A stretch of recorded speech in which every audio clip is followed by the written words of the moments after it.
Hey everyone, it's Carissa. Welcome to Satur-YAY, where we're celebrating the weekend by getting our craft on. Today I wanted to walk you through some techniques using the Nuvo Embellishment Mousse. Mousses. I have three colors here. I have the Mother of Pearl, the Aquamarine, and the Pink Flambe. I'm going to show you how to make your own custom color and three different ways that you can apply this to your project. So I just wanted to show you, this does not pour. It is a mousse. I don't even know how to describe the consistency. It does come with this foil protective covering to keep it from drying out while it's in storage. You're going to want to remove that. And I do recommend keeping these closed up once you're done working with them. So I have a palette knife here, and I'm going to grab some of this Mother of Pearl embellishment mousse, and I'm just going to smear it onto my mat here. This is a Ranger craft mat, and nothing will stick to this. And what I'm going to do is I'm just going to start blending these two colors together, and this is going to give me a custom color of the Tonic Nuvo Mousse. So I'm just kind of experimenting here. I'm not even really sure what I'm going to come up with, but I ended up coming up with this beautiful kind of aqua minty green color by combining these two. And I've just smeared it around on this craft mat until I've gotten it good and mixed and the two colors are mixed together. Now you can do this with any two colors of mousse. Just remember that some colors work better together than others. Just like Distress ink, some colors are going to create a muddy mess and some are going to blend together nicely. So just keep that in mind. Now, there are a few different ways that I'm going to be applying this mousse. Once you apply it onto your paper, it does dry instantaneously. It doesn't smear off, and you can see you get a nice kind of pearlescent shine. I wouldn't call it a shimmer. I would call it more of a pearly finish. And I am using this double-ended Tonic brush to apply it onto this Neenah Solar White cardstock. And I'm just kind of going back at different diagonals there to kind of create a cross-hatch pattern. And that gives me a really, not a super dense coloring or covering, but it does give me some texture to it. Now in this second example, I've just used a dry cloth to apply that onto my Neenah Solar White, and it gives me more of a solid coverage and kind of almost a cloudy effect. And then finally, I'm taking an aqua brush and I'm just adding some water to this Nuvo Mousse and adding it onto some Ranger watercolor cardstock. And that gives me a watercolor effect. So a few different ways that you could apply this. You could probably find other ways. You could probably apply it with your finger as well. But I wanted to show you the difference in the two colors that I created. So the one I created is there on the left, and the aquamarine straight out of the bottle is there on the right hand side. Now I do recommend cleaning up your tools immediately after you finish with this. I didn't have time to clean this brush, so what I did was I wrapped it in a damp baby wipe and I left it to the side until I finished, and then I went ahead and cleaned that off, and that just kept all of that product nice and moist. You don't want to leave it like that for a long time, but it does work in this situation. And I just wiped the craft knife off, or the palette knife off, with the baby wipe as well.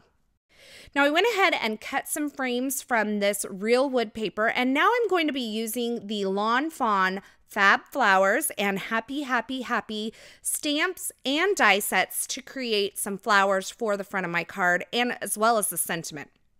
So I'm starting by arranging a few of these flowers. This is the solid image of the flowers. There's a detail image as well.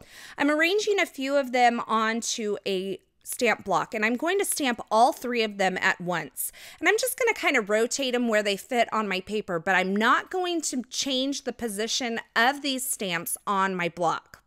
Now you can see with the first inking and stamping there, I didn't get a good solid impression. That's because these are brand new stamps. They haven't been seasoned. Stamps are actually better once they get a little bit dirty. So dirty up your stamps. You'll want to clean the excess ink off after you finish with them, but once they've been used, they actually stamp a little bit better. So I stamped some more flowers in the Lawn Fawn Guava ink. I started out with Peachy Keen, and now I'm using Lawn Fawn Merman. The leaves, I stamped those in a combination of the Lawn Fawn Jalapeno ink, or jalapeno, however you want to say it, and then also some Hero Arts moss, and I'm finishing off with some yellow flowers using the Hero Arts Butter Bar. Now, this is why it's important that you don't move those solid images around on the stamp block as you're stamping. I'm now going to take the detail layer and arrange them on top of one of those groupings, and I'm going to pick them up with my stamp block, and I'm going to end up stamping those on top of all of those solid images, and they'll line up perfectly because I haven't changed the position of the flowers that I originally stamped. But you saw in the meantime, I went ahead and stamped the Happy, Happy, Happy using some VersaFine Onyx Black ink. That is just that little scripty happy in there. And I just stamped those onto some Neenah Solar White cardstock. So you see me here, I am inking this up. These are the detail layers in the guava ink, and I stamped that on top of the peachy keen, and I didn't really like that color combination. So I went ahead and grabbed my Lawn Fawn bubblegum ink, and I ended up liking that combination a little bit better. It just wasn't quite so stark, the difference. And for the detail layer of the guava ink, I'm actually going to use the Hero Art strawberry ink, but I'm going to stamp it off onto a piece of scratch paper before I stamp it onto my solid images. And that just gave me a nice tone-on-tone effect. And for the Butter Bar ink, I'm going to actually use the Hero Arts Fresh Peach. I'm going to stamp it off onto a piece of scratch paper and then stamp it on top of that Butter Bar, and that gave me a nice effect as well. And for my detail layer on the Merman, I am using Hero Arts Tide Pool. So those are all the ink colors that I used. I will have them listed and linked in the YouTube description as well as over at the Classroom blog. So be sure you check that out if you're looking for all of these ink colors. And now I am going to use the coordinating dies to cut out all of these images. Now the Happy, Happy, Happy stamp set also has a coordinating die set, and it cuts the sentiment out beautifully. It has 3 different big, large happies that you can use. And I'm just running those all through my die cut machine. And then I've gone ahead and arranged them onto those pieces of cardstock that I created with my Nuvo Mousse. Now I took several of these flowers, I arranged them how I wanted them along with the frame, and I wanted to keep them in that position and be able to position them back onto my card front.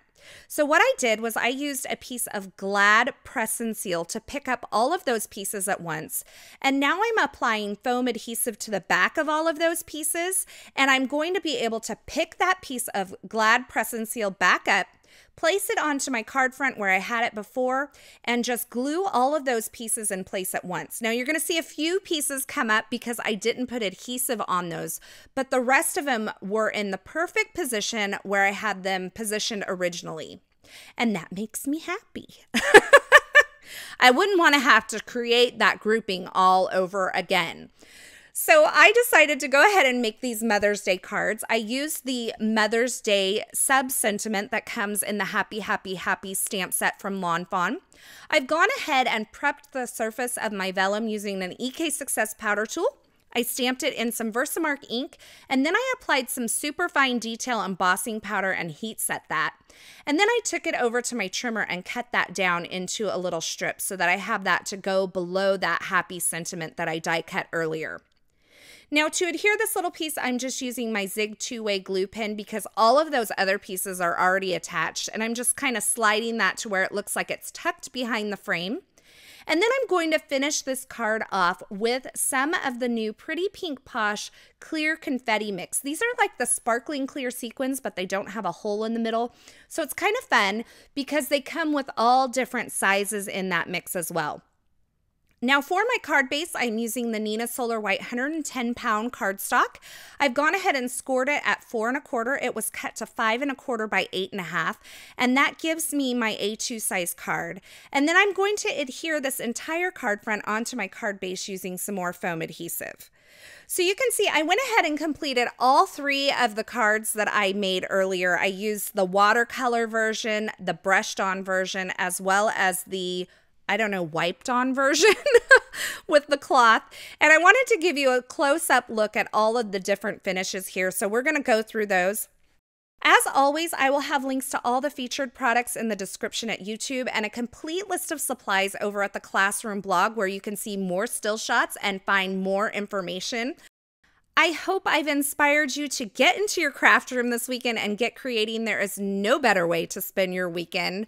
All of these supplies are available for purchase at ellenhutson.com.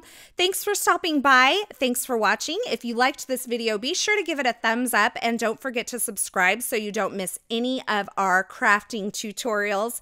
And until next time, I hope you have a fabulous day.